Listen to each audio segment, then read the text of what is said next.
Jake Morrison sat in the back corner of the classroom, his fingers moving across his tablet as he took notes. The seat felt too small for his human frame, but he had gotten used to it after 3 months at the Galactic Academy.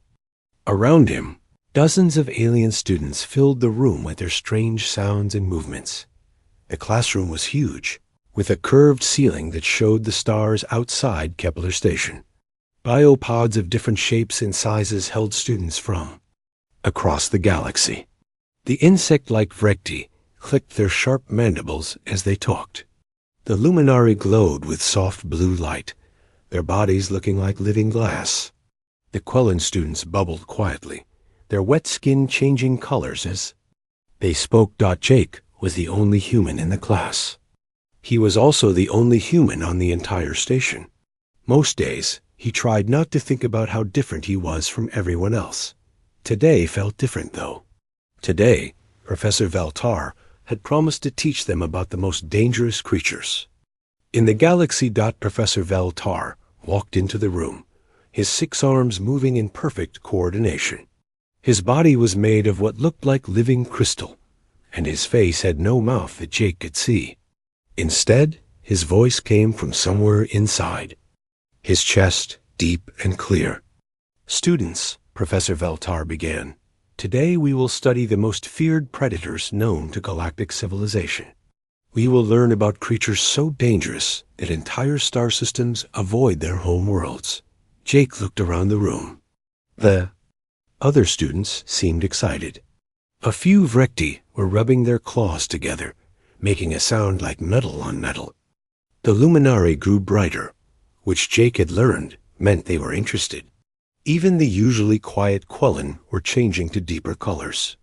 "Before we begin," the professor continued, "I must warn you. Some of what you will see today may disturb you. These creatures are not like the gentle herbivores of your home worlds. They are killers, evolved over millions of years to hunt and destroy." The professor raised one of his arms, and a holographic display appeared in the center of the room. It showed a peaceful-looking star system with a bright yellow sun and several planets. "This is the Sol system," Professor Veltar said. "The 3rd planet from the star is called Earth. It is a world of such violence and danger that most species consider it uninhabitable. The creatures that live there are unlike anything else in the galaxy." Jake felt his stomach tighten. He had not expected the lesson to be about Earth. He had not expected to hear about his home world described as a place of violence and danger. "Earth is a death world," the professor continued. "The gravity is crushing. The atmosphere is filled with a deadly gas that burns through most organic matter. The weather is unpredictable and violent. Massive storms rage across the surface, and the temperature changes can kill most life forms in minutes." Jake wanted to speak up, to tell them that Earth was beautiful, that the oxygen in the air was what allowed life to exist, not what destroyed it. But he stayed quiet. He had learned that it was better to listen first.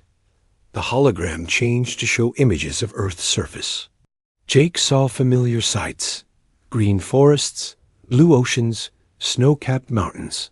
But Professor Veltar described them differently.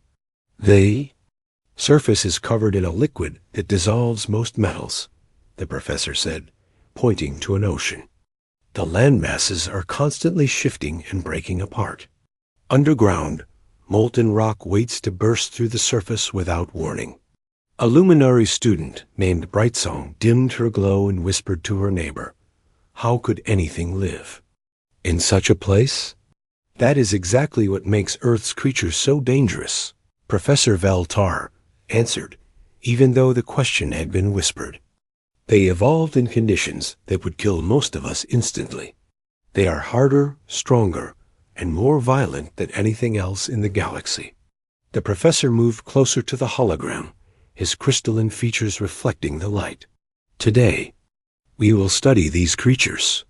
We will learn about their hunting methods, their weapons, and their territories. We will understand why the mention of Earth strikes fear into the hearts of civilized beings across the galaxy. Jake felt the eyes of his classmates turning toward him. A few had noticed his reactions during the professor's description of Earth.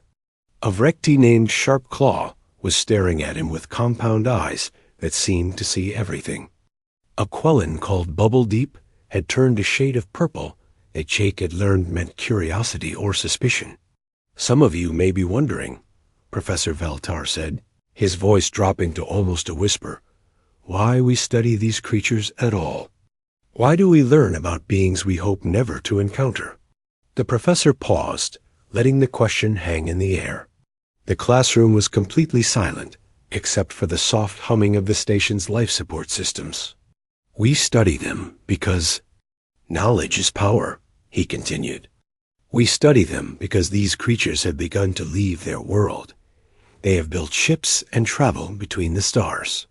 They are out here, among us, and we must be prepared." Jake's heart began to beat faster. He realized that the professor was not just teaching about Earth's animals. He was teaching about humans, too. He was teaching about Jake. "The most dangerous predator ever to evolve on Earth," Professor Veltar said, "is not the largest or the strongest. It is not the one with the sharpest teeth or the most deadly venom. The most dangerous predator on Earth is the one that learned to use tools, to plan, to work together in groups." The professor looked directly at Jake, and Jake knew that everyone in the room was about to learn exactly what he was. The hologram in the center of the room changed again. This time, it showed a massive creature moving through dark water. Its body was sleek and gray, with a pointed nose and a mouth full of razor-sharp teeth. The creature moved with deadly grace, its black eyes scanning for prey. "Behold the great white shark," Professor Veltar announced. "This predator has remained unchanged for over 400 million years. It is a perfect killing machine." The Vrekti students clicked their mandibles nervously. Jake watched as Sharp Claw's compound eyes grew wider. The creature in the hologram was impressive, Jake had to admit.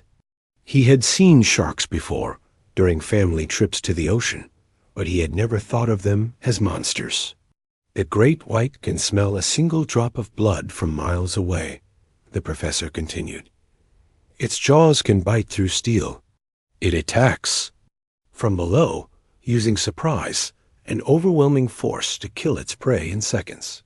The hologram showed the shark attacking a seal. Several students gasped. Bright Song dimmed her glow until she was barely visible. A Quellen named Soft Wave turned bright yellow, which Jake had learned meant fear. "But the sharks are not alone in Earth's oceans," Professor Veltar said. "The waters are filled with other killers." The hologram shifted to show other sea creatures. Giant squids with tentacles longer than the classroom, their beaks sharp enough to cut through bone. Electric eels that could stun prey with bolts of lightning. Stingrays with poisonous barbs that could kill in minutes. "The oceans of Earth are hunting grounds," the professor explained. "Every creature is either predator or prey. There is no safety, no peace, only the constant struggle to survive." Jake wanted to tell them about the dolphins he had swum with as a child, about the gentle manatees that ate only plants, about the coral reefs that were some of the most beautiful places in the galaxy. But he stayed quiet. He was beginning to understand that his classmates were learning to fear his world, and by extension, him. The hologram changed again, this time showing land animals. A massive lion appeared, its golden mane flowing in the wind. The creature's muscles rippled under its fur as it moved. Its yellow eyes seemed to stare directly at the students. "The big cats of Earth are apex predators," Professor Veltar said. "They are built for one purpose, to kill. Their claws can tear through armor. Their teeth can crush bone. They hunt in silence, striking without warning." The hologram showed a pride of lions hunting zebras.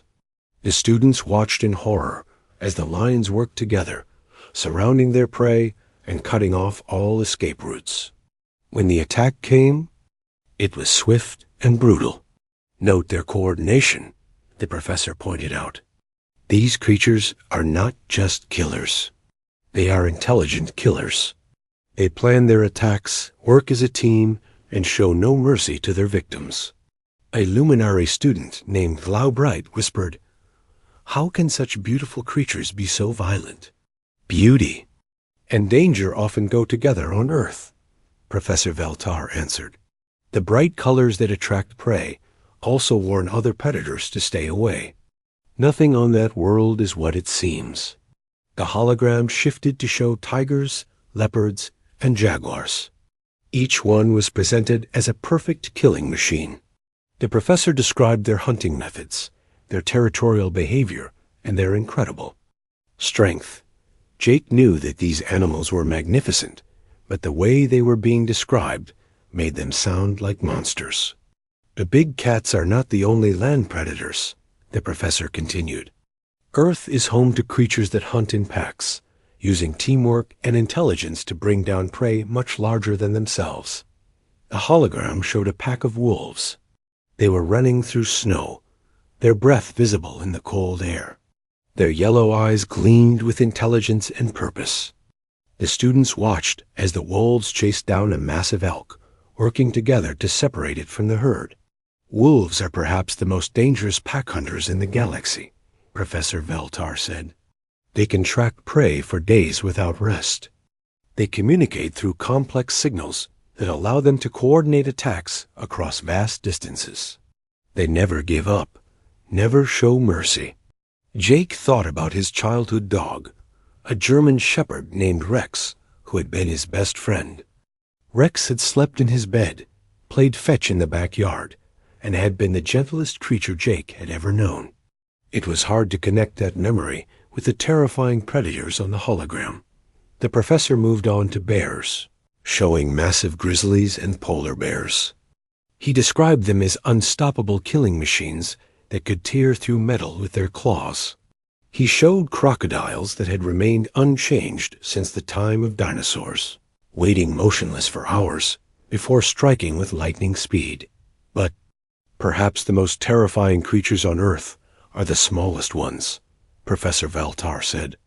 The hologram showed a swarm of army ants, millions of them moving like a living carpet across the forest floor.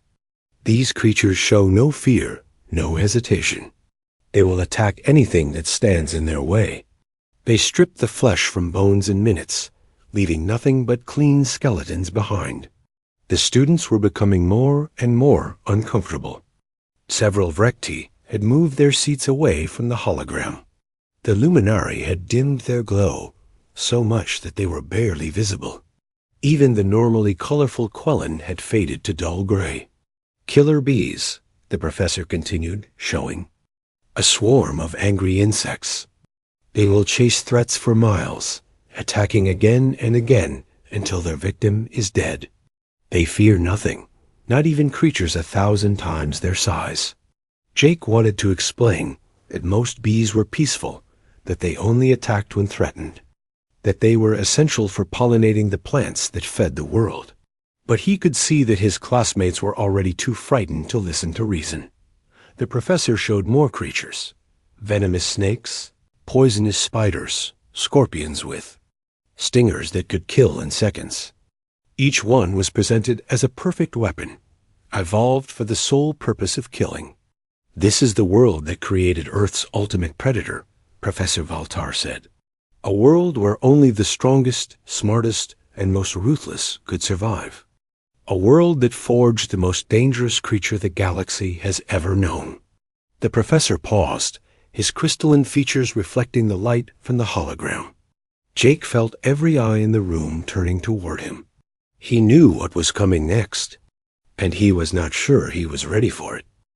The hologram in the center of the room flickered and changed.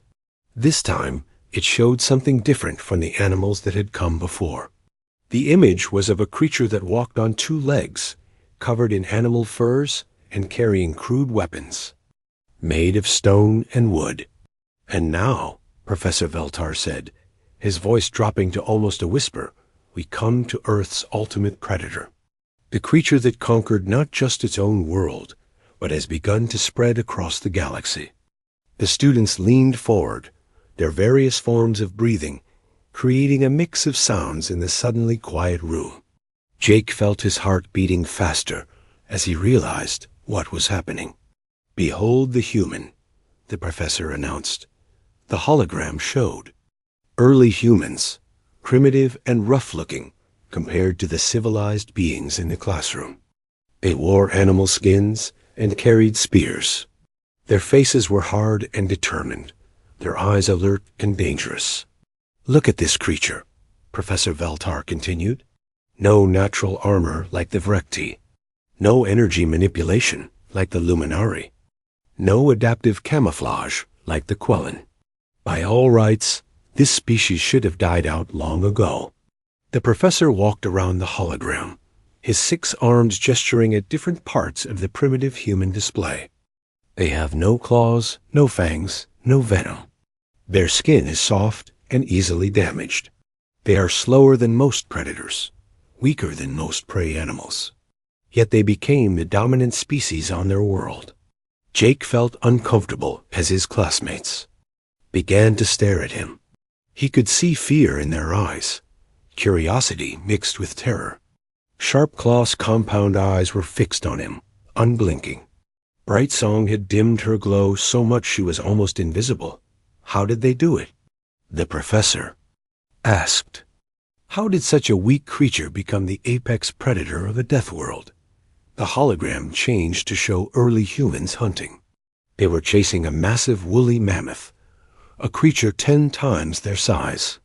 The humans looked tiny compared to their prey, but they worked together, surrounding the huge animal and wearing it down. "Intelligence," Professor Veltar said. "They learned to work together, to plan, to use tools. They did not hunt alone like the big cats. They hunted in packs like the wolves, but with a difference. They could plan days, weeks, even months ahead."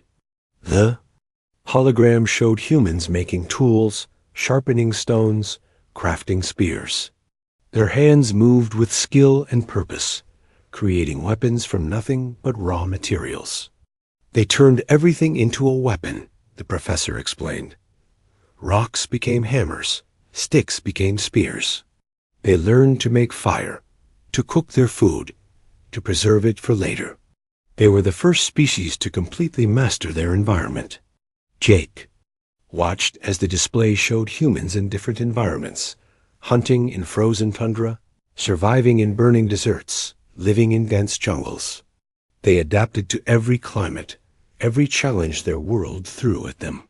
But intelligence alone was not enough, Professor Veltar continued. What made humans truly dangerous was their complete lack of fear. They did not run from the other predators of their world. They fought them. The hologram showed humans fighting bears, wolves, and big cats. They were armed with nothing but primitive weapons, but they fought with a determination that was frightening to watch. They hunted creatures that could kill them with a single blow, the professor said. They entered caves where monsters lived. They crossed oceans filled with killers. They climbed mountains that could freeze them to death. They did all of this, not because they had to, but because they wanted to. A Quellan student named Deep Current turned bright orange, which Jake knew meant confusion. "But why would they seek out danger?" the student asked. "Because danger made them stronger," Professor Veltar answered. "Each challenge they faced, each predator they conquered, made them better hunters. They learned from every fight, every failure, every victory." The hologram shifted to show something that made several students gasp. It showed humans with tamed animals, wolves that had become dogs, following human commands, horses that carried humans into battle, even big cats that had been trained to hunt alongside their human masters. They did not just fight the other predators, the professor said. They enslaved them. They took the most dangerous creatures on their world and made them into tools, into weapons, into companions. Jake wanted to protest. He wanted to explain that domestication was not slavery, that it was partnership, that dogs and cats and horses or family members, not property. But he could see that his classmates were already too frightened to understand. Observe their hunting methods, the professor continued.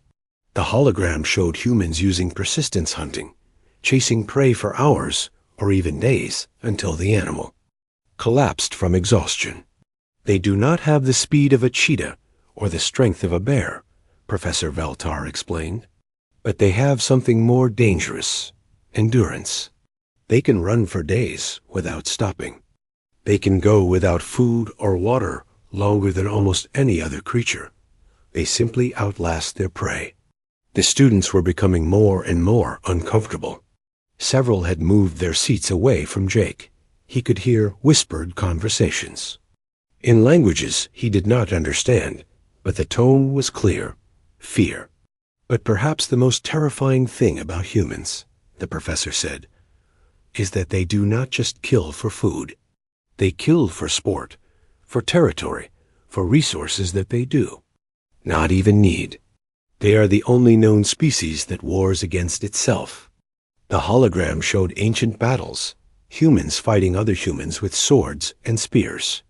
The violence was shocking, even to Jake, who had studied history in school.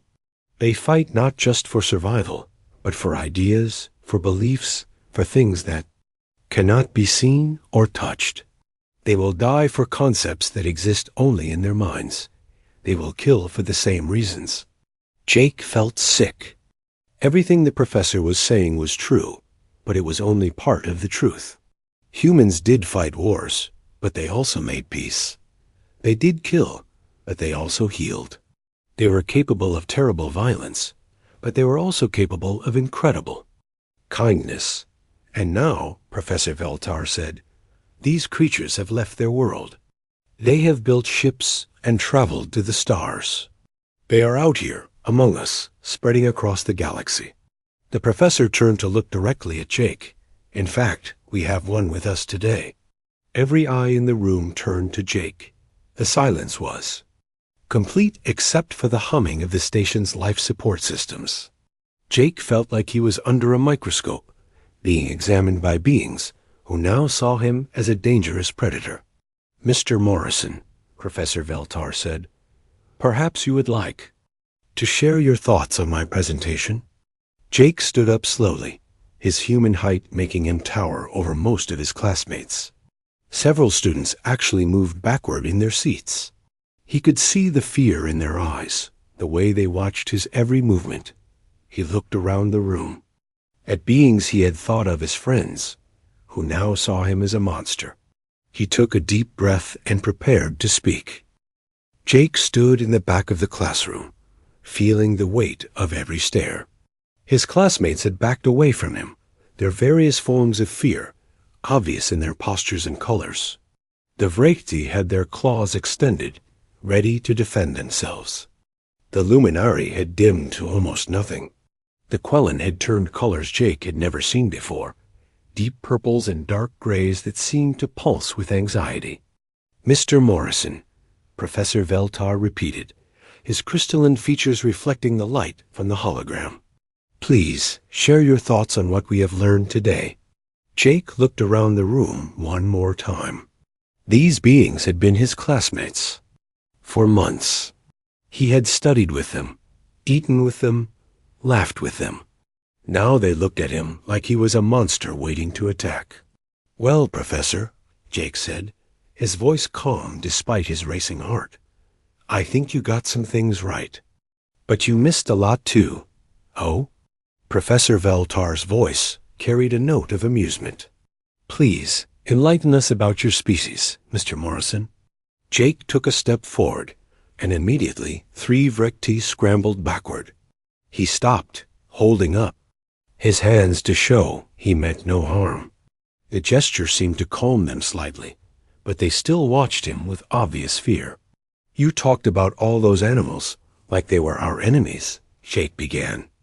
But that's not how it really is. We share the planet with them. We live alongside them. He pointed to the hologram, which still showed the image of a great white shark. Those sharks you're so afraid of? I've been swimming in the same water with them. My family used to go to the beach every summer. We'd swim and surf right over their hunting grounds. A collective gasp went through the room. Bright Song flickered with what Jake hoped was surprise rather than terror. You swim with those killing machines? Sharpclaw asked, his mandibles clicking. Rapidly. They're not killing machines, Jake said. They're animals. They hunt because they need to eat, just like everyone else. Most of the time, they ignore humans completely. Shark attacks are incredibly rare. You're more likely to be struck by lightning than attacked by a shark. The students looked confused. This was not what they had been taught to expect from Earth's deadliest predator. And those big cats you showed, Jake continued, lions and tigers and leopards? We protect them. We have parks and reserves where they can live safely. People spend their whole lives studying them, caring for them, making sure they don't disappear forever. But they are killers, Professor Veltar protested. They hunt and kill for sport. No, Jake said firmly. They hunt because they're hungry. They kill because they need to survive. Just like every other predator in the galaxy. The difference is, we understand that. We respect them for what they are. Jake moved to the hologram controls, his movements slow and careful, so as not to frighten his classmates further. May I? He asked the professor. Professor Veltar nodded, clearly curious about what Jake would show them. Jake changed the display. Instead of the menacing predators, the hologram now showed a different scene. It was a human child, maybe 7 years old, playing with a large dog in a sunny backyard. The dog was clearly descended from wolves, but it was gentle and playful, its tail wagging as it chased a ball. You talked about wolves like they were unstoppable killers, Jake said. But look at this. The students stared at the image in confusion. The wolf descendant was clearly powerful enough to hurt the small human child, but instead it was playing, its movements careful and controlled. This is what really happened with wolves, Jake explained. We didn't enslave them. We became partners. They helped us hunt, and we shared our food with them. Over thousands of years, they became our best friends. He changed the image again, showing a person in a wheelchair with a guide dog, both of them navigating a busy street safely. They guide our blind, Jake said. They help people who cannot walk. They work with our police to find missing people and catch criminals. They serve alongside our soldiers, not as weapons, but as partners. The classroom was silent. This was not the story they had been told. You want to know what makes humans different from other predators? Jake asked, looking around the room. It's not that we're stronger or faster or more violent. It's that we choose not to be. He changed the hologram again.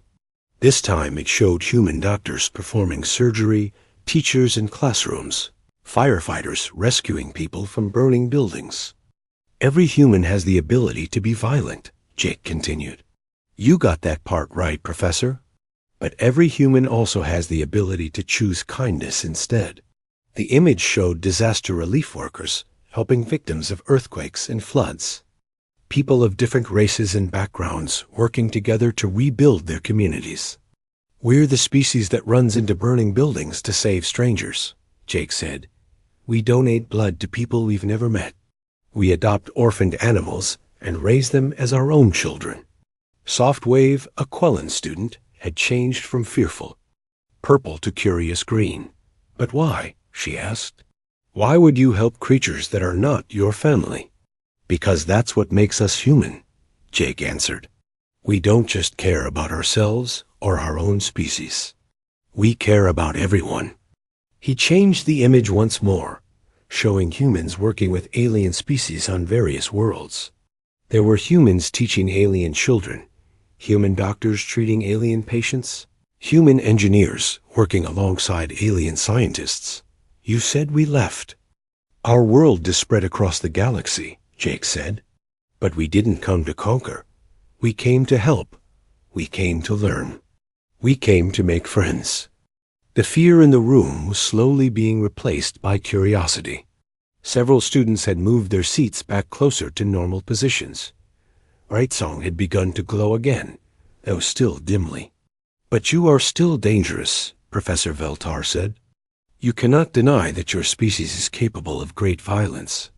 "You're right," Jake admitted. "We are dangerous. But we're dangerous to protect the things we love. We're dangerous to defend people who cannot defend themselves. We're dangerous to bullies and tyrants, and anyone who would hurt innocent people." He looked directly at his classmates. "We're not dangerous to our friends. We're not dangerous to people who just want to live in peace. We're the opposite of dangerous to them. We're protectors." Jake took a deep breath. "You're afraid of us because you think we're mindless killers. But the truth is, we're the species that looked at a galaxy, full of different worlds and different people, and said, 'How can we help?'" He extended his hand toward the nearest student, Brightsong. "We're not your predators. We're your allies. We're your friends, if you want us to be." The luminary student stared at his outstretched hand for a long moment. The entire room held its breath, waiting to see what would happen next. Slowly, carefully, Brightsong reached out and took Jake's hand. The moment their skin touched, her glow increased dramatically, filling the room with warm, golden light. "You're warm," she whispered in amazement. "I expected you to be cold, like a reptile or a machine, but you're warm." Jake smiled, and for the first time since the lesson began, it was the expression of pure joy. "We're warm in more ways than one," he said. The golden light from Brightsong filled the classroom, casting warm shadows on the walls. Jake still held her hand, and he could feel her relaxing as she realized that he was not the monster she had been taught to fear. "You see," Jake said, speaking to the entire class, but still looking at Brightsong, "the deadliest thing about humans isn't our ability to fight. It's our ability to make you forget you were ever afraid." Other students began to move closer. Sharpclaw was the first, his compound eyes studying Jake with new interest rather than fear. "You really do not wish to harm us?" Nevrekti asked. "Why would I want to harm you?" Jake replied, "You're my classmates. You're my friends. Hurting you would be like hurting myself." Deep Current, the Quellen student, had changed from fearful purple to curious blue. "But your professor showed us wars. Your species fights itself." Jake nodded sadly. "Yes, we do. And that's the worst thing about us. We know how to love and protect and help, but sometimes we forget. Sometimes we let fear or anger or greed make us act like the monsters Professor Veltar described." He released Brightsong's hand and walked to the center of the room, near the hologram projector. "But here's what he didn't tell you. Every time we fight, there are humans who try to stop the fighting. Every time we hurt someone, there are humans who try to heal them. Every time we destroy something, there are humans who try to rebuild it." Jake changed the hologram display again. This time, it showed human peacekeepers working in war zones, human doctors treating wounded soldiers from both sides of conflicts, human teachers working in refugee camps. "We learn from our mistakes," Jake continued. "Every war teaches us why peace is better. Every act of violence reminds us why kindness matters. We're not perfect, but we're trying to be better." Professor Veltar had been quiet during Jake's presentation, but now he spoke up. "You paint a very different picture of your species than the one in our files, Mr. Morrison." "Because your files only show half the story," Jake replied. "Yes, we're capable of violence. Yes, we can be dangerous. But we're also capable of incredible compassion and sacrifice." He changed the hologram to show human parents caring for their children, human volunteers helping in disasters, human scientists working to cure diseases that affected species across the galaxy. We're the species that domesticated wolves, not by defeating them, but by sharing our food with them. We're the species that looked at the dangerous animals on our world and said, how can we live together? Instead of, how can we destroy them? Softwave raised one of her tentacles. But if you are so peaceful, why do you call your world a death world? Why do you live with such dangerous creatures? Jake smiled. Because we learned something important. Living with danger makes you stronger, but living with beauty makes you kinder. Earth isn't just dangerous. It's also the most beautiful place in the galaxy. He changed the hologram to show Earth's beauty. Vast forests, crystal clear lakes, magnificent.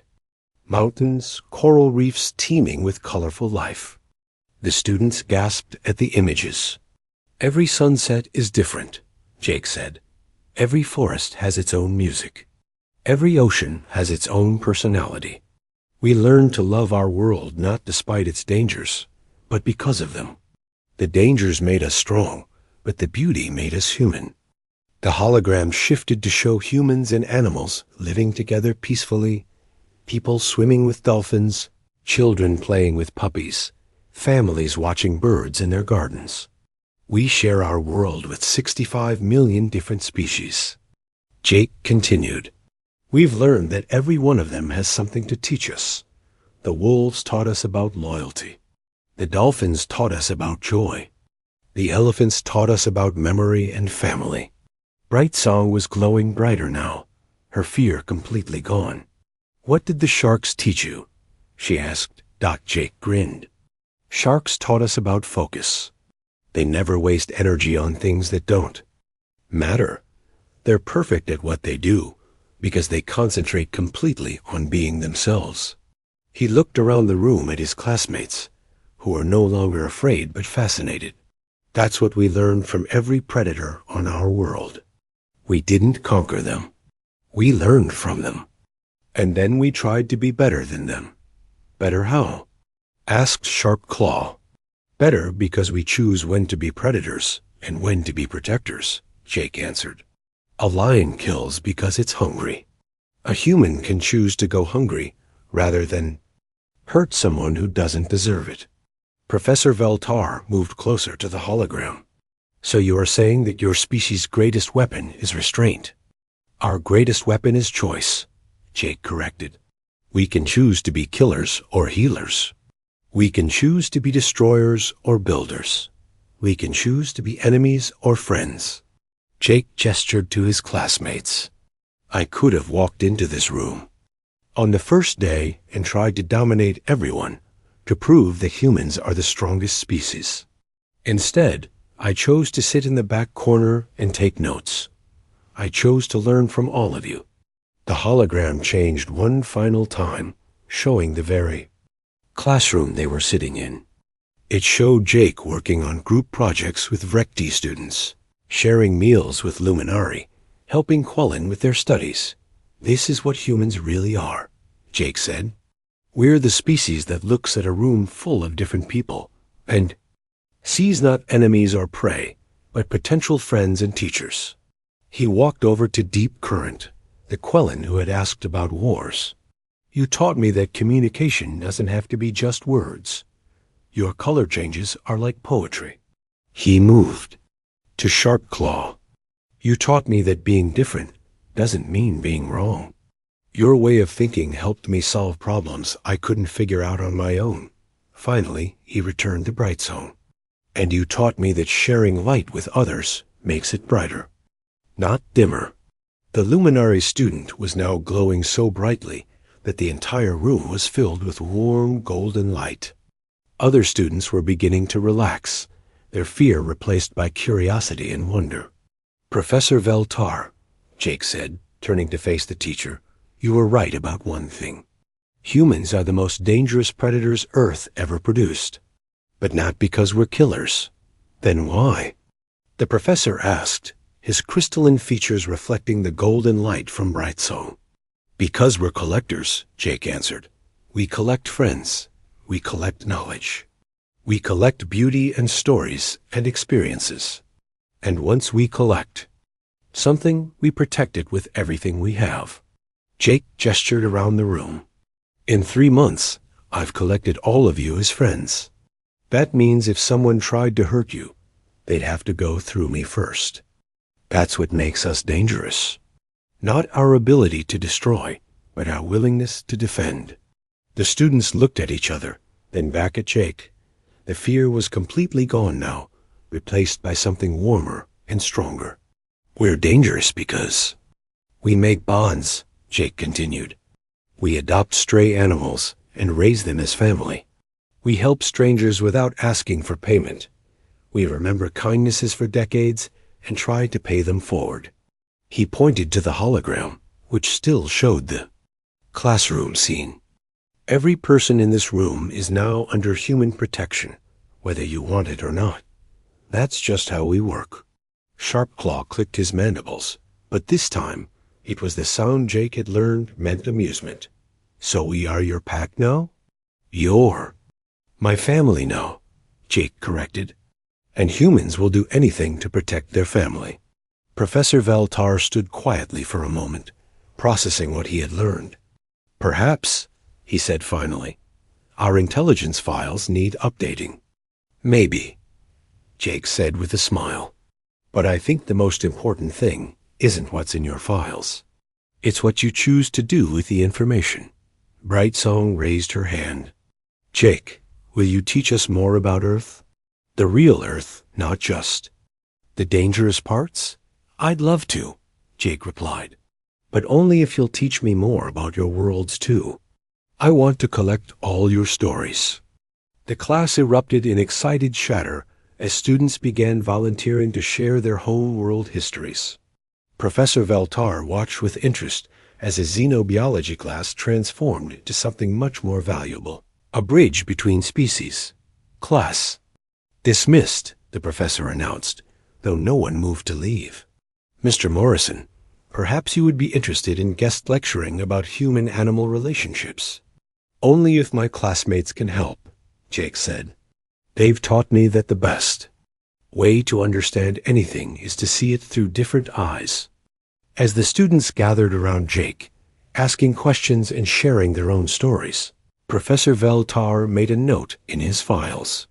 Earth's most dangerous predator, he wrote, was indeed among them. But the danger wasn't what they had expected. The danger was that once you became friends with a human, you would do anything to protect them in return. It was. The professor realized the most beautiful kind of dangerous there was.